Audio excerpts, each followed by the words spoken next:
గ్రహాంతరవాసులు నిజంగా ఉన్నారా లేరా అన్నది నేటికి $1,000,000 ప్రశ్నగానే మిగిలిపోయింది. ప్రపంచంలో పరమ ఆసక్తికరమైన సబ్జెక్ట్ ఏదైనా ఉందా అంటే అది గ్రహాంతరవాసులదే అవడం విశేషం. ఉన్నారేమో అనుకునేలా ఏదో అంశం తెరపైకి రావడం, దాని చుట్టూ చర్చ జరగడం, చివరకు అదేమో లేదని తేల్చేయడం చాలా ఏళ్లకు జరుగుతుంది. ఎక్కడో ఓ ప్రదేశంలో ఎగిరే పళ్ళాన్ని చూసామని, అందులోంచి ఎవరో దిగడం కూడా చూసామని చాలా మంది చెప్పిన వారే ఉన్నారు. కానీ అందుకు సంబంధించిన వివరాలు మాత్రం ఇంకా మిస్టరీగానే ఉన్నాయి. ఏ ఆధారము శాస్త్రీయతకు నోచుకోలేదు. ప్రముఖ బ్రిటిష్ భౌతిక శాస్త్రవేత్త దివంగత స్టీఫెన్ హాకింగ్ సైతం గ్రహాంతరవాసులు ఉనికి గురించి ప్రస్తావించడమే కాదు, వారి సందేశానికి స్పందించడం చాలా ప్రమాదకరమని కూడా హెచ్చరించారు. అయినా మానవాళి ఏలియన్స్ పట్ల ఆసక్తి ఏమాత్రం తగ్గించుకోలేకపోతుంది. అయితే ఆస్ట్రేలియాకు చెందిన పరిశోధకులు మాత్రం గ్రహాంతరవాసులు ఉనికి తమకు కనిపించలేదని ఢంకా బజాయించి చెప్తున్నారు. ఇప్పటి వరకు దాదాపు 1,000,000కి పైగా నక్షత్రాలను స్కాన్ చేసినా తమకు ఏలియన్స్ గురించిన అనుమానాలు కనిపించలేదని అంటున్నారు. అయితే కేవలం ఈ ఒక్క అన్వేషణకే గ్రహాంతరవాసులు లేరని చెప్పడం సమంజసం కాదని అంటున్నారు మరికొంతమంది శాస్త్రవేత్తలు. మరి గ్రహాంతరవాసులు ఉన్నారా లేరా, తాజాగా ఇందుకు సంబంధించిన ఏవైనా సంకేతాలు వెలువడ్డాయా అన్న విషయం మరోసారి ఇండెప్త్ లో మీ ముందుకు వచ్చింది. మన సౌర కుటుంబంలో ఏ గ్రహానికి సంబంధించినదో తెలియని ఏలియన్ మదర్షిప్ మన సౌర కుటుంబంలోని ఎక్కడో తిష్ట వేసుకుని కూర్చుందని, దాని నుంచి చిన్న చిన్న స్పేస్ క్రాఫ్ట్లలో గ్రహాంతరవాసులు తిరుగుతూ సౌర కుటుంబంలోని గ్రహాలను కలియ తిరుగుతున్నారని ఏకంగా పెంటగాన్ డైరెక్టర్ కిర్క్ పాట్రిక్ అనే అధికారి చెప్తున్నారు. ఆయనే కాదు, ఏవి లోయబ్ అనే హార్వర్డ్ శాస్త్రవేత్త కూడా పెంటగాన్ కార్యాలయం అధికారితో గొంతు కలిపి సౌర కుటుంబంలో తిరుగుతున్న ఏలియన్ మదర్షిప్ గురించి, డాండిలియన్ సీడ్స్ అనబడే చిన్న చిన్న స్పేస్ ప్రోబ్ల గురించి నివేదిక ద్వారా వివరించడం సంచలనం సృష్టించింది. అమెరికా రక్షణ విభాగం నుంచి ఓ డ్రాఫ్ట్ పేపర్ ద్వారా ఈ అభిప్రాయాన్ని ఓ పేపర్ ద్వారా విడుదల చేయటం అంటే మాటలు కాదు. పెంటగాన్ కార్యాలయంలో ఏలియన్స్ గురించి ఓ ప్రత్యేక విభాగాన్ని 2022లో ఏర్పాటు చేయడం జరిగింది. దీన్నే all domain anomaly resolution office AARO అంటారు. గతంలో ప్రపంచం UFO అని వ్యవహరించే పదాన్ని పెంటగాన్ UAP అని మార్చడం జరిగింది. UAP అంటే అన్ఐడెంటిఫైడ్ ఏరియల్ ఫినామినా. మీకు తెలుసా, అక్టోబర్ నెల 2017 సంవత్సరం 19వ తేదీన మన భూమిని ఓ గుర్తు తెలియని ఇంటర్స్టెల్లార్ వాహనం సందర్శించింది. దాన్ని హవాయిలోని హలేకాలా అబ్జర్వేటరీలో రాబర్ట్ విర్క్ అనే సైంటిస్టు తన పాన్ స్టార్స్ టెలిస్కోప్ ద్వారా గుర్తించడం జరిగింది. దానికి ఓమువామువా అని పేరు కూడా పెట్టారు. అయితే అది మొదట ఓ గ్రహశకలమని భావించారు. కానీ చాలా ఆలస్యంగా అది గ్రహాంతరవాసుల వాహనం కూడా అయి ఉండొచ్చని దాని కదలికల ద్వారా అనుమానించారు. చివరకు అదో ఇంటర్స్టెల్లార్ వాహనం అని తేల్చడం జరిగింది. సిగరెట్ ఆకారంలో చాలా పెద్దదిగా ఉండే ఓమువామువా ఖచ్చితంగా మన అంతరిక్షంలోకి ప్రపించే రాకెట్లు మాదిరిగానే ఉండాల్సిన పని లేదు. డిఫరెంట్ షేప్లో ఉన్న ఆ వాహనం నుంచి దిశను మార్చుకునేందుకు వాయువులు వెలువడటం కూడా గుర్తించారు.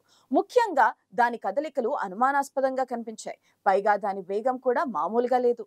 అంత పెద్ద ఆకారం సెకండుకు 54 మైళ్ళ వేగంతో ప్రయాణించింది. అంటే గంటకు 196,000 మైలు వేగం అన్నమాట. సాధారణంగా మన సౌర కుటుంబంలోని తోకచుక్కలు గ్రహశకలాలు సెకండుకు 12 మైళ్ళు ప్రయాణిస్తుంటాయి. కానీ ఓమువామువా మాత్రం విపరీతమైన స్పీడ్లో ప్రయాణిస్తూ భూమిని చుట్టేస్తూ వెళ్ళింది. 2017లో దాన్ని మొదట గుర్తించిన రాబర్ట్ విర్క్ దాన్ని ఓ తోకచుక్క అనే అనుకున్నారు. కానీ తోకచుక్క చుట్టూ ఉండాల్సిన దుమ్ము ధూళి లాంటివేమీ లేకపోవడం, దాని ఆకారం సూర్యుడిని చుట్టేసే దాన్ని గమనించి కామెట్ థియరీకి భిన్నంగా కనిపించింది.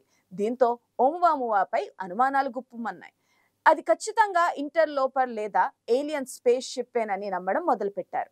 ఓమువామువా రాకకు 6 నెలల ముందు 3 అడుగులుగా ఉండే చిన్న శకలం ఒకటి భూమిని ఢీకొట్టడం లోయబ్ దృష్టిని ఆకర్షించింది. అది ఓమువామువాకు సంబంధించిన ఏజెంటేనని శాస్త్రజ్ఞులు నమ్ముతున్నారు. అలాంటివి ప్రపంచవ్యాప్తంగా విసిరివేయబడ్డాయని నమ్ముతున్నారు.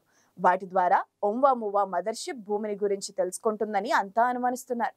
ఇప్పటికే ఓమువామువా అన్నది శాస్త్రవేత్తలకు ఓ పజిల్ గానే మిగిలిపోయింది. నాసా ఎలాగైతే మార్స్ గ్రహంపైకి ఆర్బిటర్లను రోవర్లను పంపించి ఆ గ్రహం గురించి తెలుసుకుందో, అలాగే గ్రహాంతరవాసులు భూమిపైకి డాండిలియన్ సీడ్స్ లాంటివి పంపించి ఉంటారని నమ్ముతున్నారు. ఇదిలా ఉంటే సౌర కుటుంబంలో గ్రహాంతర జీవుల కోసం అమెరికా వంటి అగ్రదేశాలు సీరియస్ గానే దృష్టి పెట్టాయని సమాచారం. దానికోసం అధునాతన వ్యోమనౌకలు విశ్వాంతరాలను జల్లెడ పట్టేందుకు సిద్ధమవుతున్నాయి.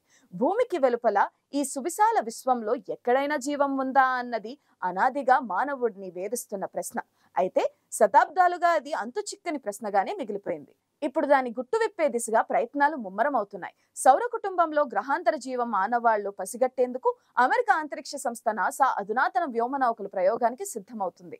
మన పొరుగునున్న గ్రహాలు, చందమామలను ఇవి నిశితంగా శోధించి శతాబ్దాలుగా మానవాళికి అంతుచిక్కని ప్రశ్నకు సమాధానం ఇచ్చేందుకు ప్రయత్నిస్తాయి. అందులో భాగంగా అమెరికా అంతరిక్ష సంస్థ నాసా ద్వారా యూరోపా క్లిప్పర్ అనే వ్యోమనౌక ప్రయోగానికి సిద్ధమవుతుంది. ఇది ఈ సంవత్సరం అక్టోబర్ నెలలో ప్రయోగించనున్నారు. యూరోపా క్లిప్పర్ జూపిటర్ లేదా గురుగ్రహపు కక్షలోకి ప్రవేశించి దాని చందమామ అయిన యూరోపాపై పరిశోధనలు చేస్తుంది. 2024లో తన ప్రయాణం ఆరంభించి 2030 ఏప్రిల్ నెలలో గమ్యస్థానానికి చేరుకుంటుంది. యూరోపాలో జీవం ఉంటే అవకాశం ఎక్కువగా ఉందని ప్రాథమిక పరిశోధనలు తెలియజేస్తున్నాయి. దీని పొడవు 100 అడుగులు కాగా ఇలాంటి గ్రహాంతర పరిశోధనలకు నాసా నిర్మించిన స్పేస్ క్రాఫ్ట్లలో ఇదే అతిపెద్దగా చెబుతున్నారు. ఈ వ్యోమనౌక గ్రహాంతర జీవం గురించి ప్రత్యక్ష ఆధారాలు సేకరించకపోయినా యూరోపాలో జీవుల మనుగడకు అనువైన పరిస్థితులు ఎంత మేర ఉన్నాయన్న దానిపై మరింత స్పష్టత ఇస్తుందని భావిస్తున్నారు. యూరోపా ఉపగ్రహం ఇంచుమించుగా మన చందమామ పరిమాణంలో ఉంటుంది. గ్రహాంతర జీవానికి అనువైన పరిస్థితులు దీనిపై ఉండవచ్చని అంచనాలున్నాయి. మొత్తం మంచుతో కూడుకుని ఉండే దీని ఉపరితలం కింద మహాసాగరం ఉండవచ్చని, అందులో జీవులు మనుగడ సాగిస్తుండవచ్చని విశ్లేషణలు ఉన్నాయి. ఇదిలా ఉంటే శని గ్రహం లేదా సాటర్న్ కు అతిపెద్ద చందమామ అయిన టైటాన్ పైన కూడా జీవం ఉండవచ్చని అంచనాలున్నాయి. దానిపైన కూడా పరిశోధనల కోసం ఓ వ్యోమనౌక సిద్ధమవుతుంది. దాన్ని 2028 జూలై నెలలో ప్రయోగించాలని నిర్ణయించారు. సౌర కుటుంబంలో అతిపెద్ద గ్రహం అయిన శని గ్రహాన్ని అది 2034 సంవత్సరంలో చేరుకుంటుంది. తొలినాళ్లలో టైటాన్ చందమామ కూడా అచ్చం భూమిలా ఉండేదన్న విశ్లేషణలు ఉన్నాయి. అందువల్ల ఈ చందమామపై పరిశోధనల ద్వారా అక్కడ జీవం ఉందా లేదా అన్న విషయం కన్నా ఆరంభంలో భూమిపై జీవం ఎలా పుట్టిందన్న విషయంలో కీలక సమాచారం దొరికే అవకాశం ఉంది. టైటాన్ కూడా మంచుతో గడ్డకట్టుకుపోయి ఉంటుంది. అక్కడి వాతావరణం బంగారు వర్ణంలోని పొగమంచుతో నిండిపోయి ఉంటుంది. దీని వ్యాసం 1600 మైళ్లు మాత్రమే. సౌర కుటుంబంలో రెండో పెద్ద చందమామ అంటే టైటానే అని చెబుతున్నారు. ఇది బుధ గ్రహం లేదా మెర్క్యూరీ గ్రహం కన్నా పెద్దదిగా ఉంటుంది. భూమి తరువాత సౌర కుటుంబంలో నీటితో కూడిన నదులు, సరస్సులు, సముద్రాలు ఉండి ఉంటాయని భావిస్తున్న ఖగోళ వస్తువు ఇదొక్కటే. ఉపరితలం కింద కూడా సాగరాలు ఉండవచ్చని అంచనా. భూమి తరహాలో టైటాన్ వాతావరణం కూడా ప్రధానంగా నైట్రోజన్తో నిండి ఉంటుంది. స్వల్ప మొత్తంలో మిథేన్ వాయువు కూడా ఉంటుంది. భూమిపై ఉన్నట్లే టైటాన్ పై కూడా జలచక్రం ఉంది. మేఘాల నుంచి ద్రవ రూపంలో వర్షాలు కురవడం, ఆ నీరు ఉపరితలం అంతటా ప్రవహించడం, సరస్సులను నింపడం, ఆ తర్వాత మళ్లీ ఆవిరి రూపంలో ఆకాశంలోకి వెళ్లడం అచ్చం భూమి మీద జరిగినట్లే జరుగుతుంది. ప్రస్తుతానికి ఈ రెండు ప్రయోగాలు గ్రహాంతర వాసుల గురించిన విషయాలను తెలిసేలా చేస్తాయని శాస్త్రవేత్తలు భావిస్తున్నారు. మరి ఏం జరగనుందో మరో 10 ఏళ్లలో తేలిపోనుంది.